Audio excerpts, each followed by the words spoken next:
have you laid your blocks out like this? It's pretty dang cool to see them all like this. And that's my entire design wall. I can't fit anymore. And I've got these, and I've got 3 more weeks to do, so exciting!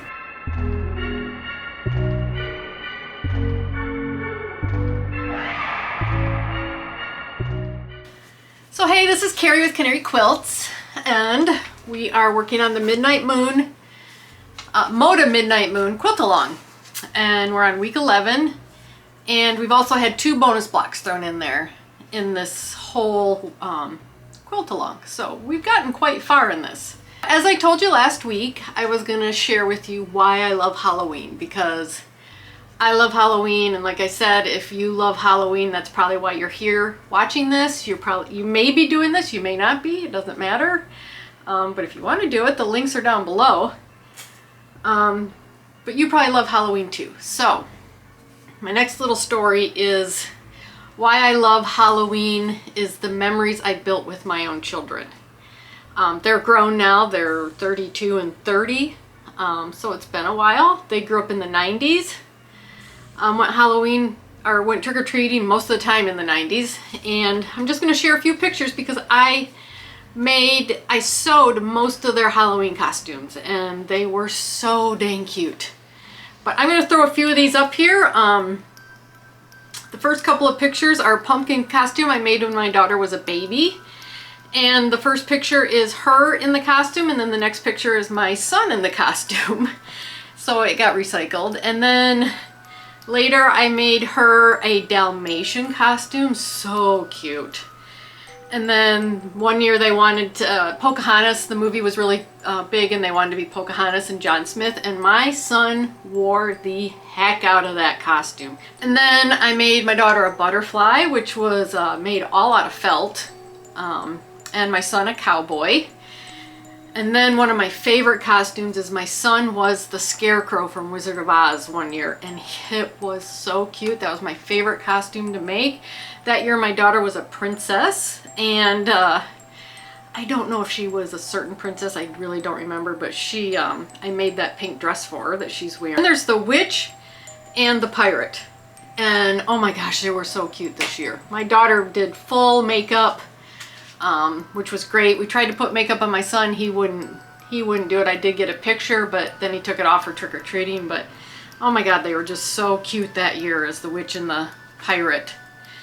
And then my husband, at the time he was my boyfriend, did SpongeBob SquarePants, and we only have a couple pictures where we went and bought some fleece and we cut it all out. He helped me. He's never sewn before. And we put it together, and it turned out so good. He wore it to work. He wore it that evening for trick-or-treating to hand out candy. And then when it was done, we stuffed it with a bunch of stuffing, and it was a pillow we used for years. And my daughter was a vampire, and I made that dress for her. And then my son was inspired enough to make a costume from a video game, and he made this himself, and I was so proud of him. I knew exactly who it was. He was afraid most people didn't know, but I knew, and it was great. And then even as an adult, he dressed himself up and made his own costume as Gaston. And then here's my husband and I, where I made us the gatekeeper and keymaster from Ghostbusters. And I made my dress, and my husband made his helmet.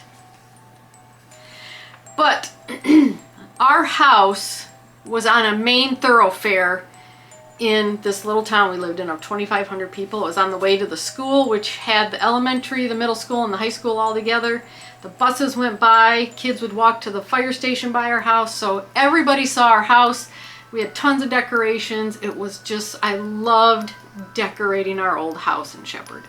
But anyway, I just have such fond memories of having my children as kids and doing trick-or-treating and Halloween and decorating. It was just so much fun. But anyway, just wanted to share with you that I sewed most of their costumes. We loved decorating, and in 1 year we had almost 300 trick-or-treaters at our house. That's how many kids would come by our house where we lived. And it was just a blast. But anyway, there's another story. I've got a couple more. Why I love Halloween. But we're gonna get started with week 11 on our Moda Midnight Moon Quilt Along. And these are the blocks we're gonna work on. This is called Darting Bird block, and that is a cool block, and it is really super easy to put together. And you'll see that in the video. Super easy, which is great. We kind of needed a break from it. And then this one is called Nonsense, and I don't know why it's called Nonsense. It is a cool looking block. It's not hard either. A little more involved than this, but not hard at all. It's actually made up of half square triangles and hourglass blocks right there. But I tell you about what types of fabrics to use around here so you don't see the seams in the middle and stuff like that, but it's a lot of fun. It's not going to be a very long video. They're not very hard to put together. And if you want to continue with this and see how I end up putting this together, then hit subscribe below and hit the notification bell, and you'll get notified every time I put a video up. I have other videos too that may interest you, but I'd love to have you subscribe. So let's get started on our Halloween blocks. Yay, Halloween!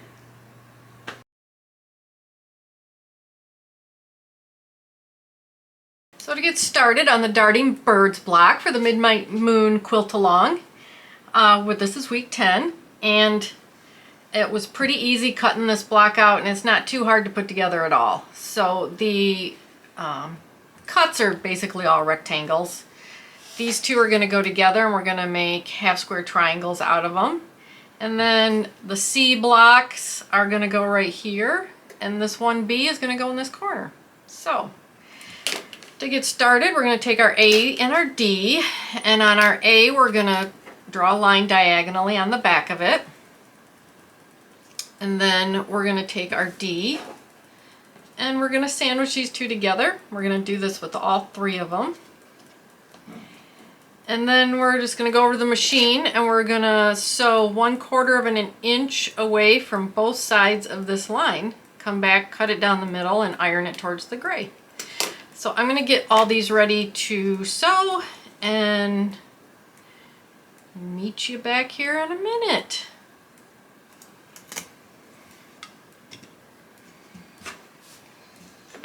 Okay, let's cut it down this line here.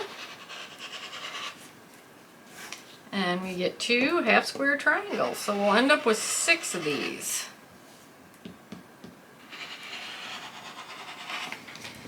And then we are going to iron these towards the dark.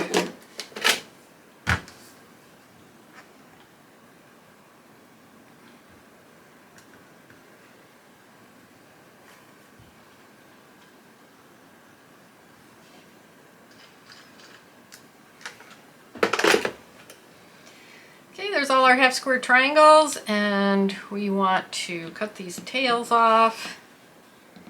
Make sure, you know, they measure to the specifications of the pattern, and if they don't, then we'll trim them up. So now that we're done with these, we're ready to put this block together. Pretty simple. So let's start with this goes in the right hand corner, and then we've got 2 half square triangles that are going to be together like this. Then this goes in the middle here, and this points down just like this one, and then this one points down also, so we're forming this line right here.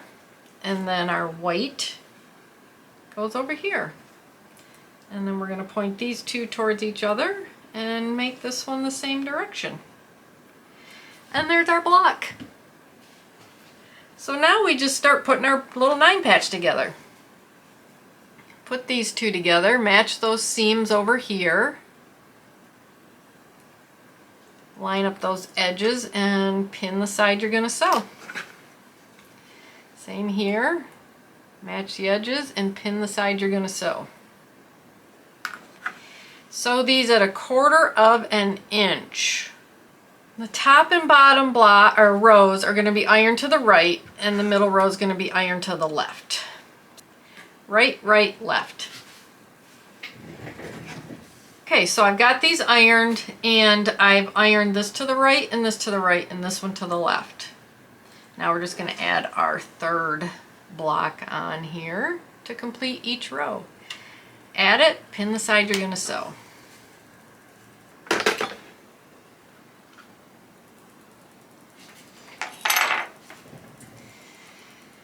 Okay, there's all my pieces, all my rows I should say, ready to go. And since we've ironed everything this way and everything this way, we'll just put these two rows together. These seams will nest beautifully. Should end up with a nice little point there. And we are going to iron our rows away from the center row after we sew them on.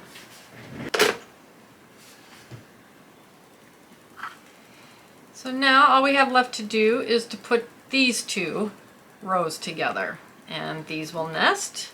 We're going to sew this on and we're going to iron it away from that center row, and our block will be done.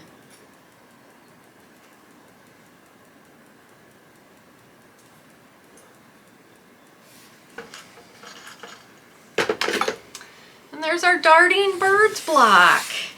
That's a beauty. And just because a block is simple doesn't make it any less beautiful. I like that block. Maybe I like it because it's simple. It looks like a flower. I don't know where they get darting birds, I guess, but maybe these points are like birds in a formation, but it looks kind of like a flower. Even kind of looks like a claw. But yeah, pretty block. Here they are, all three together. Those are cool.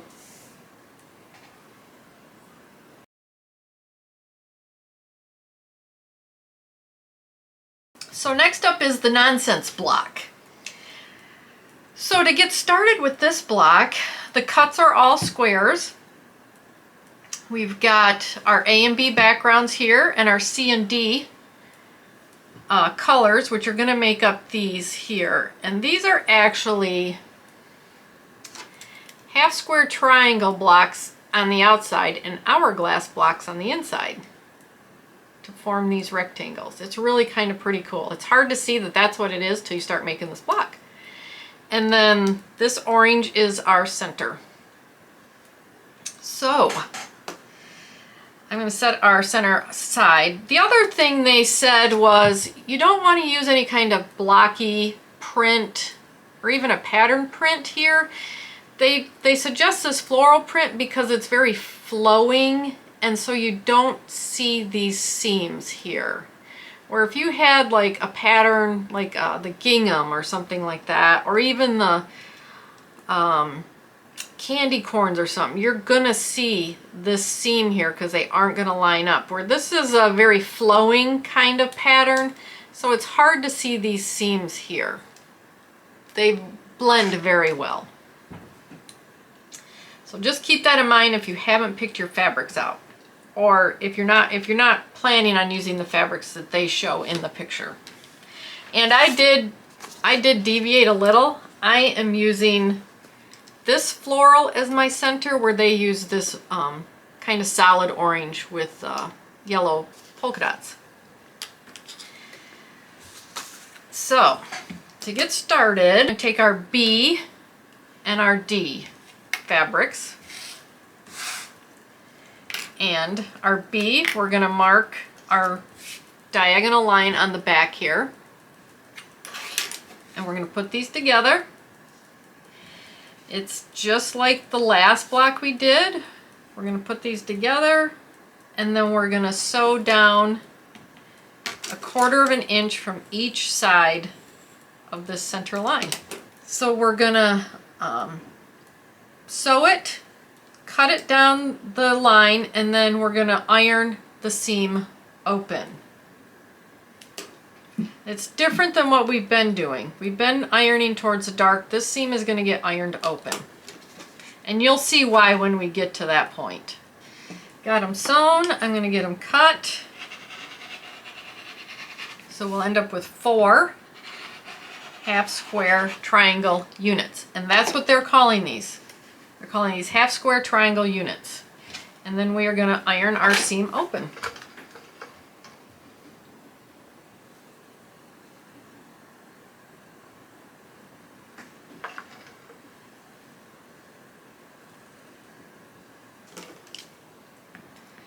Let's cut our little tails off and make sure that it measures to the size that the pattern indicates.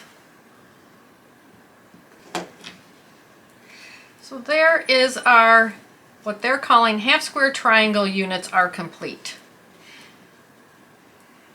Next thing we're going to do is take our C and our A's and we're going to do exactly the same thing. But they're calling these partial hourglass units. So, same thing, mark a diagonal on the back of your background, put right sides together, and we're going to sew 1/4 of an inch away from the center line on both sides. We're going to cut down the middle and we're going to iron these open as well. Here's our partial hourglass units, made up from fabric squares A and C. So the next thing we are going to do is we are going to turn these into our hourglass blocks right here. And I've never done this before. I did it here. I've just never done it this way before. So we want to take the units we just did and we're going to draw a line diagonal on 2 of these. And then we are going to put these together, one with the diagonal, one without, and we're going to put them with the color opposite of each other, or the background opposite of each other, however you want to do it. And line these up.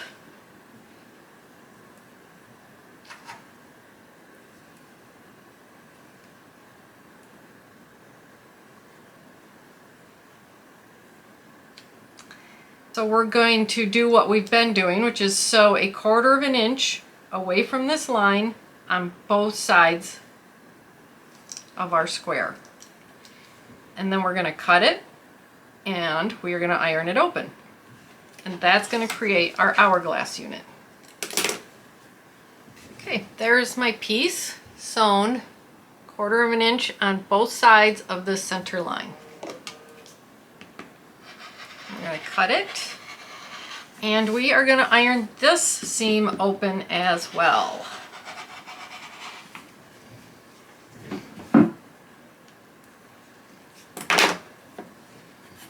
Okay, so I've trimmed the tails off, but what we do need to do is trim these down to size because they do come out bigger than what we need. So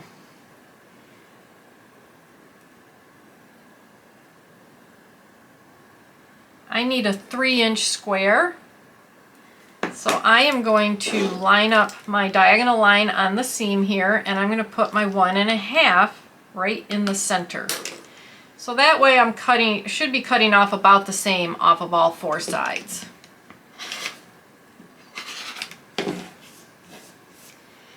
Flip it, and then now we can just line up our 3-inch line here, make sure our diagonal's good, and then cut the other side.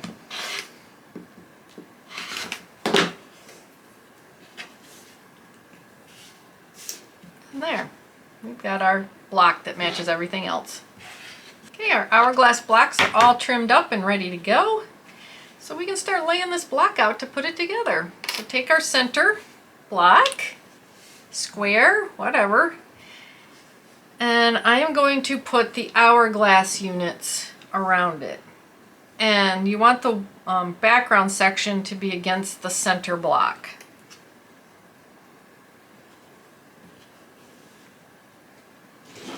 And then our half square triangle units are going to have the color pointing towards the middle. And that's how we form these rectangles. rectangles around the center. Isn't that cool how that comes together? It's just so cool. It's so much fun to put blocks together like this. There we go. Now we have a 9 patch, and we are just going to start sewing these together. So put your sides together and pin the side you're going to sew. Okay, so the way we are going to be ironing these is we're always going to be ironing away from the hourglass block. So just think of it that way. Just iron away from the hourglass block and all your seams will be nested in the end.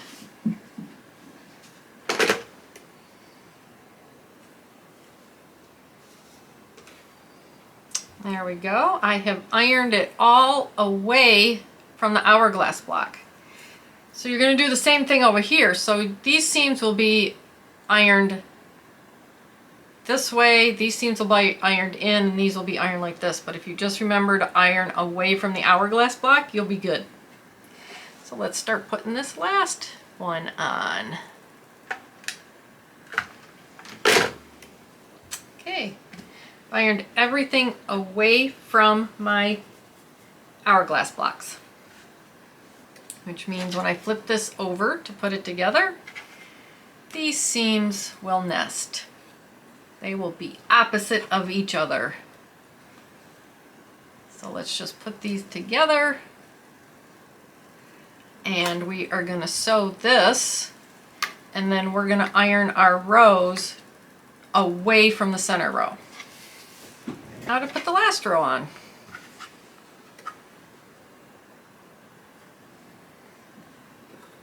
Nest those seams, sew it, and iron away from the center row. And there is our nonsense block. I wonder why it's called that. I would like to know. It doesn't look like nonsense to me. But anyway, there we go. Trim it up to size. There's my other ones, my medium and my small. We're ready to go. Not too hard. And I learned a new way to do an hourglass block. So that was fun. But if you like what you see here, I have a link to the pattern and the fabrics below, and I have links to the tools that I used in this video if you saw something you liked that I was using. So I really appreciate you watching this video, and I look forward to doing next week. And we only have 3 more weeks left to do of blocks per se. Look at that. That's, there's no background in that block. But anyway, after the next 3 weeks, we're going to be doing the finishing strips and all that kind of fun stuff. That's what it looks like. It is going to be fun. It's going to be fun. So stay tuned.